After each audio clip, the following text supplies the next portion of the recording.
Life is a wondrously complex problem for the individual, until someday, in a moment of illumination, he awakens to the great realization that he can make it simple. Never quite simple, but always simpler. There are 1,000 mysteries of right and wrong that have baffled the wise men of the ages. There are depths in the great fundamental questions of the human race that no plummet of philosophy has ever sounded. There are wild cries of honest hunger for truth that seek to pierce the silence beyond the grave, but to them ever echo back only a repetition of their unanswered cries. To us all comes, at times, the great note of questioning despair that darkens our horizon and paralyzes our effort. If there really be a God, if eternal justice really rule the world, we say, why should life be as it is? Why do some men starve while others feast? Why does virtue often languish in the shadow while vice triumphs in the sunshine? Why does failure so often dog the footsteps of honest effort, while the success that comes from trickery and dishonor is greeted with the world's applause? How is it that the loving father of one family is taken by death, while the worthless incumbrance of another is spared? Why is there so much unnecessary pain, sorrowing, and suffering in the world? Why indeed should there be any? Neither philosophy nor religion can give any final satisfactory answer that is capable of logical demonstration of absolute truth. There is ever, even after the best explanations, a residuum of the unexplained. We must then fall back in the eternal arms of faith and be wise enough to say, I will not be disconcerted by these problems of life. I will not permit them to plunge me into doubt and to cloud my life with vagueness and uncertainty. Man arrogates much to himself when he demands from the infinite the full solution of all his mysteries. I will found my life on the impregnable rock of a simple fundamental truth. This glorious creation, with its millions of wondrous phenomena, pulsing ever in harmony with eternal law, must have a creator. That creator must be omniscient and omnipotent. But that creator himself cannot, in justice, demand of any creature more than the best that that individual can give. I will do each day and every moment the best I can by the light I have. I will ever seek more light, more perfect illumination of truth, and ever live as best I can in harmony with the truth as I see it. If failure come, I will meet it bravely. If my pathway then lie in the shadow of trial, sorrow, and suffering, I shall have the restful peace and the calm strength of one who has done his best, who can look back upon the past with no pang of regret, and who has heroic courage in facing the results, whatever they be, knowing that he could not make them different. Upon this life plan, this foundation, man may erect any superstructure of religion or philosophy that he conscientiously can erect.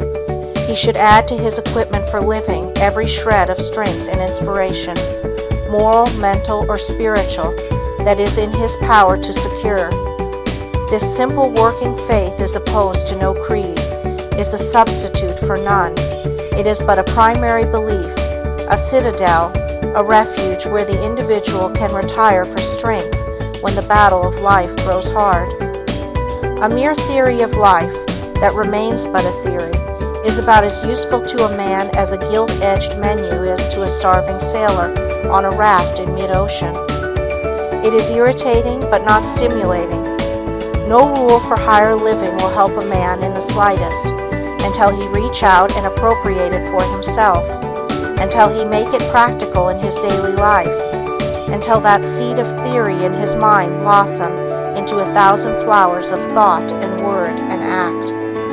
If a man honestly seeks to live his best at all times, that determination is visible in every moment of his living. No trifle in his life can be too insignificant to reflect his principle of living. The sun illuminates and beautifies a fallen leaf by the roadside as impartially as a towering mountain peak in the Alps.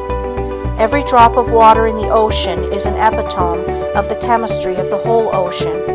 Every drop is subject to precisely the same laws as dominate the united infinity of billions of drops that make that miracle of nature men call the sea.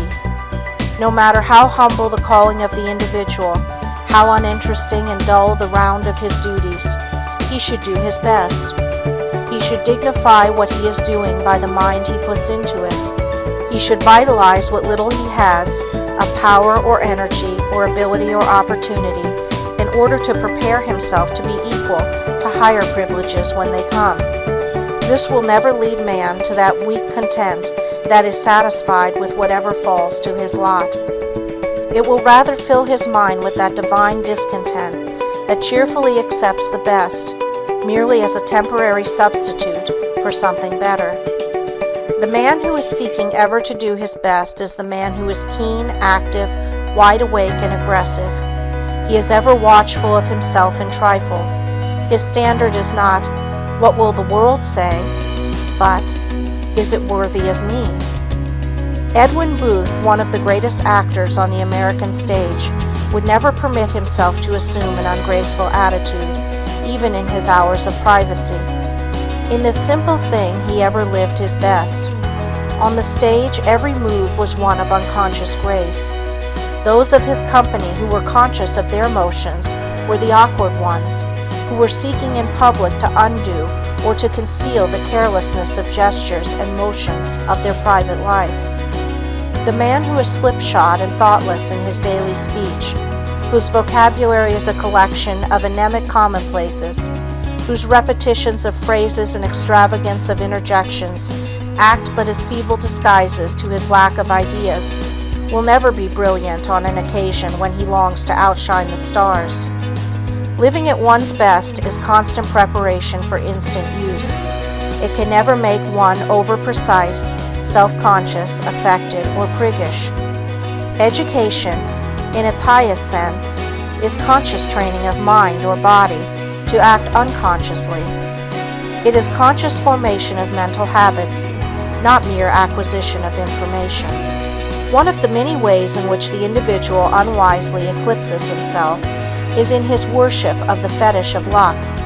He feels that all others are lucky and that whatever he attempts fails. He does not realize the untiring energy, the unremitting concentration, the heroic courage, the sublime patience that is the secret of some men's success. Their luck was that they had prepared themselves to be equal to their opportunity when it came, and were awake to recognize it and receive it. His own opportunity came and departed unnoted. It would not waken him from his dreams of some untold wealth that would fall into his lap. So he grows discouraged and envies those whom he should emulate, and he bandages his arm and chloroforms his energies, and performs his duties in a perfunctory way, or he passes through life, just ever sampling lines of activity.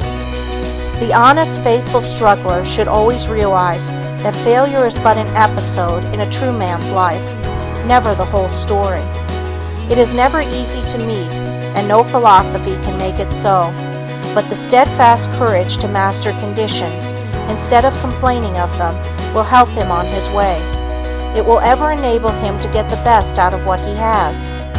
He never knows the long series of vanquished failures that give solidity to someone else's success. He does not realize the price that some rich man, the innocent football of political malcontents and demagogues, has heroically paid for wealth and position. The man who has a pessimist's doubt of all things, who demands a certified guarantee of his future, whoever feels his work will not be recognized or appreciated, or that after all it is really not worthwhile, will never live his best.